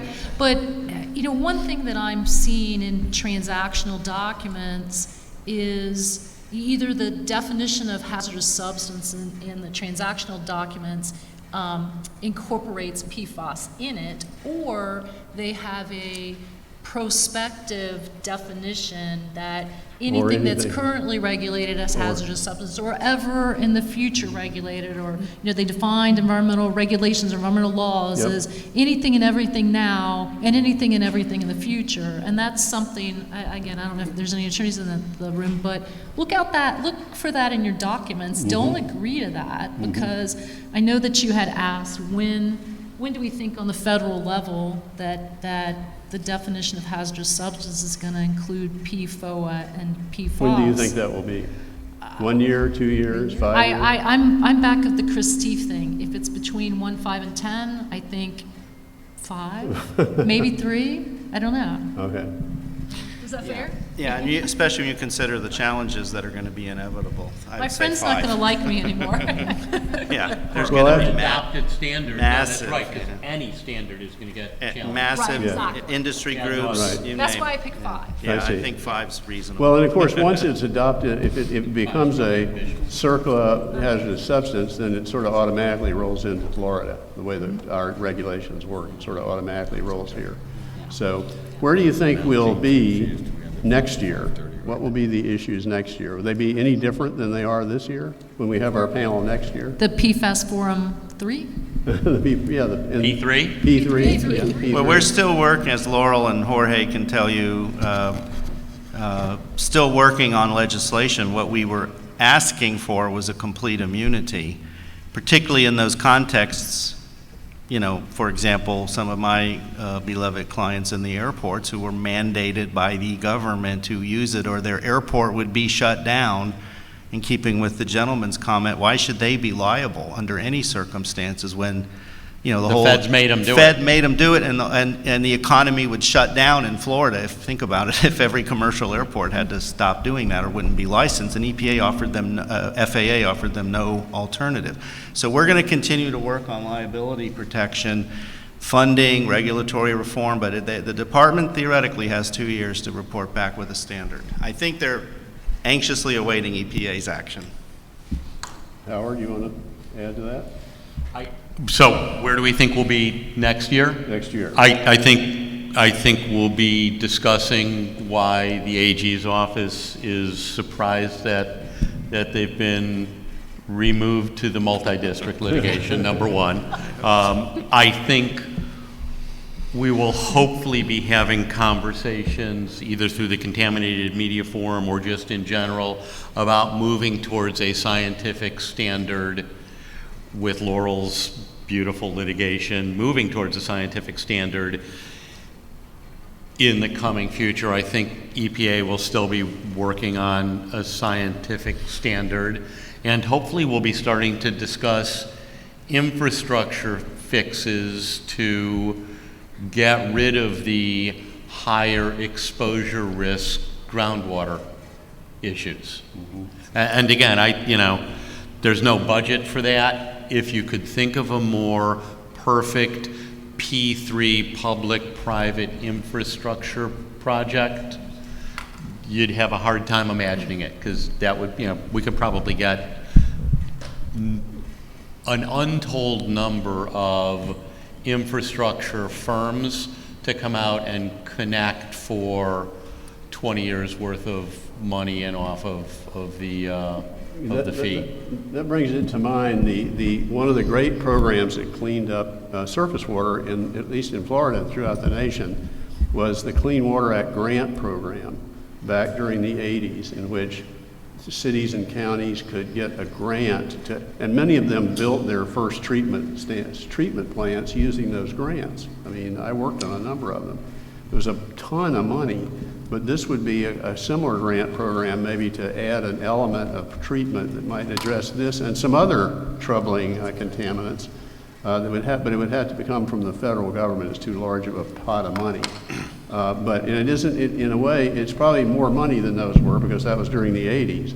But you're really adding a train. You're adding quaternary treatment or something, whatever the right word is, to treat for these kinds of advanced contaminants. And it would be grant money that went out. And that stimulates the engineers and chemists to come up with methods to do it more economically. So that's going to be something really happening. That was the wastewater side of it. I'm talking about maybe the drinking water side of it. Ron?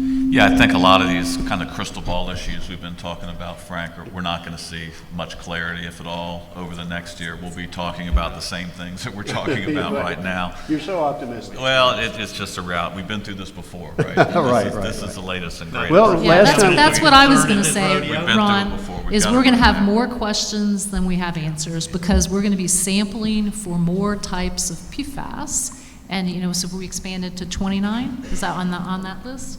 And the detection limits are getting better. I don't know if the science has caught up yet. We don't know what the risk is, duration, exposure, frequencies. So I think we're gonna have some improvements in some areas, but I think we're still gonna have a lot of questions. But you still need to come to the forum, because it's still the best discussion of its kind in the state, right, Gene? And I think the 7 of us, maybe including Michael, will join together and open up a testing lab. Yeah, that's good. No kidding. And we'll give you any result you want. It's just a matter of how much you want to pay. Frank, on the insurance end, I think until there is some level of certainty when it comes to liability, cost, responsibility, I think unfortunately we're going to see the insurance industry kind of walk away from PFAS. Oh, yeah, we're going to get a wholesale exclusion probably in this calendar year. Now. I think so. I think that window is closing very, very fast. And then lastly, on the public drinking water side of things, as more and more municipalities, either voluntarily or under new regulatory requirements, begin to test, we're going to have one of two things. We're going to have mass hysteria, created by the government and scientific lobby there, or we're going to maybe have a sense of complacency that, this stuff really is everywhere. What can we do about it? And then we'll begin to see some of that risk-based work that Ralph's talking about. Yeah, and I replay the dioxin deal from the 80s, which was, it was really thought to be highly toxic to human beings. And it turned out that it was really toxic to rats, but not so much to human beings because of their ancestral association with fire, which produced it. Maybe this won't turn out to be as toxic as we're fearful it is. That would be good news. That's only conjecture. Maybe it will be, and maybe we can tolerate higher levels of it. And the question is, should we? That's why there's not a standard yet. Yeah, exactly. Because of what you just said. And if there's if real science, not junk science, is applied, I think you're going to find that the health advisory level is way out of whack with reality. And then we might have an ability to discuss what to do next. Mm-hmm. And the ability to handle it and clean up and treat it. Economically handle it, that's right. It's doing, just like everything else in this field, it's going to come out to be a risk analysis, a risk-based analysis that's done. Do it. Questions? Michael Goldstein. Oh, Michael Goldstein, are you talking? Bring him a microphone. We have trouble hearing you. Long cord. Well, I need a long cord. Can you hear me? Yes, Yeah. Barely. Okay. So I'm going to take a slight contrarian position. I think 1 year from now, because some of the underwriters operating in Florida are so hungry for brownfield deals, I think in a year from now, some of the underwriters will still be writing policies not excluding PFAS reflexively, provided that you have adequate assessment data. That's number one. Number two, I think we are going to see one or two or three, I'll use the term in vogue in this panel, bellwether brownfield case studies, where private parties are partnering with local governments and attempting to navigate the brownfields program to get enough financial incentive and liability protection that they can move forward on redevelopment. So that's prediction number two. And we'll be talking about those next year here. And my third prediction is that we will hear more from a group that we talked about yesterday, but that really isn't represented fully here in this conference, and that is from the environmental justice community. And the reason for that is because EPA is pouring in huge resources into EJ communities with respect to understanding the impact on human health that PFAS is having. And they've also published in a number of their scoping documents, including their PFAS action plan, for which there was a program update issued 2 months ago. They're talking about moving infrastructure funding, which Howard and Ralph pointed out, infrastructure funding through the Safe Drinking Water funding vehicle into EJ communities to connect those communities to municipal water. And I think there's going to be a lot to talk about in that regard next year as well. So that's what I see. I think that's correct. And if you don't know, I mean, at the Brownfields Conference, EPA just has $1.5 ton of money to spend on brownfields assessments and grants and other things. And a lot of that will be focused on EJ communities. So there's a lot of money coming down the pike to help out on those issues. You got somebody? Hang on 1 second. Okay. Okay. I just have another question on environmental liability. Do you see any potential environmental liability for companies or facilities who have water treatment system where they treat for PFAS and for say they have granular activated carbon, and they've been sending those spent GAC to landfills? A lot of landfills are accepting them now, but I also heard that landfills started to rejecting them. But down the road, you know, if there's some kind of leachate problem, groundwater contamination, would there be potential for, you know, those companies be asked to make contribution to remediation? Yes, especially if EPA goes forward with its threat to list it as a hazardous substance, you would have immediate circular liability, and it would be retroactive. That's right, it's retroactive. Yeah, one of the age-old problems of environmental statutory liability and strict liability.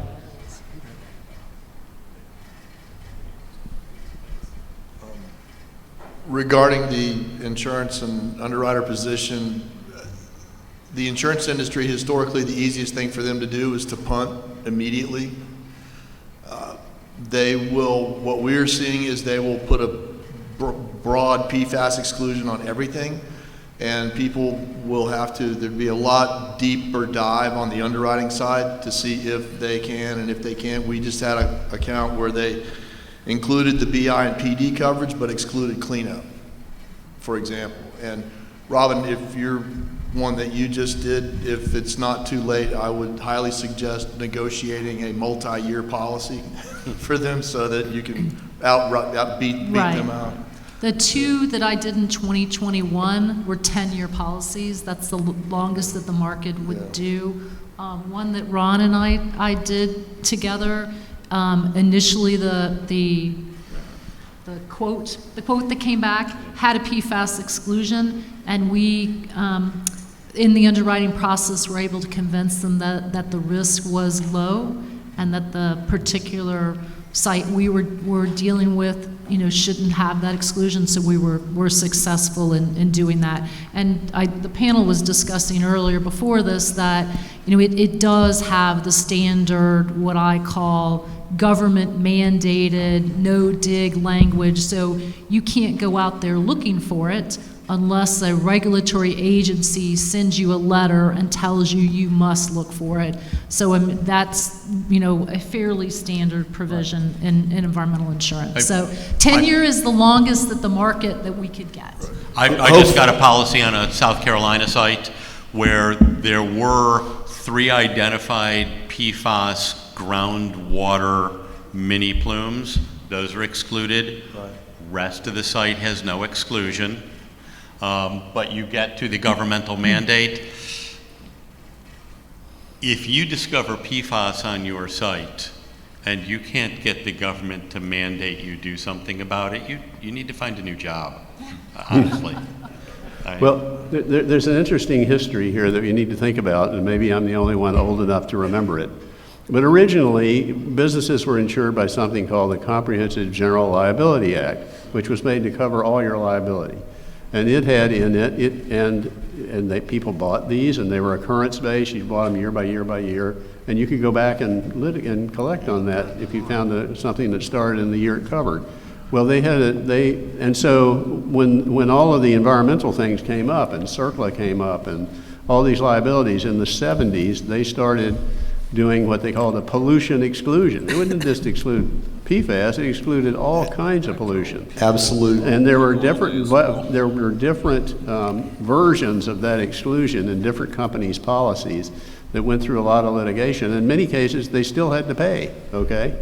Until they came up with a pretty high armor version of an exclusion that kept them from having to pay for pollution. I won't get into that because it's incredibly complicated. In the early 90s. It's only later, Frank, and you can thank the plaintiff's attorneys for that. And the case that set the bar was a gradually leaking UST that had been leaking for years, and that was a time when the policies had no annual aggregate.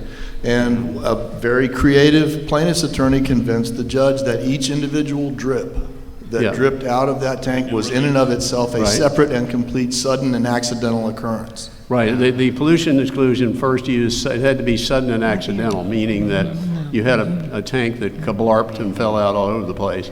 And then it became the gradual leakage through the ground. But they came up with a pretty good, finally, in the late 80s, really, a pretty good exclusion. And that's when they invented a new product, because the insurance companies like to sell coverage. So they invented environmental coverage in the 80s. And they, first of all, they wrote a lot of policies they probably shouldn't have, and they lost a lot of money. But those have tightened up over the years, and there's been wavering periods of, pretty good coverage.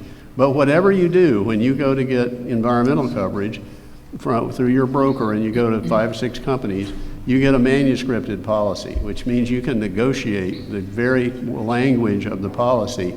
And what the insurance companies give you first is much less than they'll actually sell you for the same price. So you want to negotiate that, and you can get by these. You can't get by everything, but you can certainly increase the coverage. For example, they're often willing to cover off-site property damage or a personal injury, because they know, in fact, through their actuarial research, that those kind of lawsuits really don't happen often. They don't want to cover cleanup for stuff you already know about.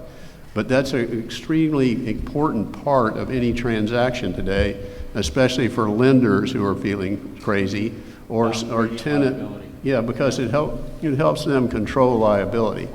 So that's a big part of the transactions, and it'll get even a bigger part. Right now, a lot of coverage is available that covers a lot of things. PFAS, we're going through getting used to that with the underwriters. So a couple of caveats on environmental insurance. Number one, like as Robyn said, the maximum policy term you can get is 10 years. 2, these are claims-made policies. Yes. That means you have to make your claim during the policy period, during that 10-year window. You may be able to get an extended reporting period or the right to purchase that, but if you don't make your claim during the window, you're done. The other thing is, it's not like your home insurance, which is like, guaranteed by some state fund. So your policy is only as good as the carrier. And there have been times, although the industry as a whole has been really stable over, I've been manuscripting policies since the mid-90s. But carriers go from A to F, like, quickly. And so you need to know what side of the equation am I relying on this policy, or am I doing this so that my buyer will buy the site and they will rely on the policy? And, because you can find carriers that will insure anything, but whether they will be here in 4 or 5 years and be able to pay, that's maybe a different issue. So, and in at least one case, one of the big carriers went bust, but the other big carriers bought them out and provided coverage on those policies. I've forgotten who the name of that Paragon. Can't remember. But so the insurance world is a whole other thing, but it is an important part of the transaction. Gene, did you have a question? Jorge. The only thing, I think, since things are coming out of the closet faster and furious, what we learned last Thursday is that the FAA seems to have found the right formulation of AFFF, and they intend to unveil or recommend through a FAA circular first quarter 2023 fluorine-free foam. So that's a bit of good news for airports and everybody else, firefighting departments. Wait, so there's no PFAS issue? Nope, not. So we'll be dealing with legacy stuff, certainly, but I think the FAA intends to unveil that first quarter 2023. So that's what we just heard last week. Yeah, well, the good news is you'll all have jobs going forward. There's plenty of work to do. So, shall we, last remarks, and then let's close up this? I think we're good. Okay. Any last remarks from the audience? Got one. Let's make it the last, because the bar's open and I see some people itching. To the bar. I'm ready for the bar myself.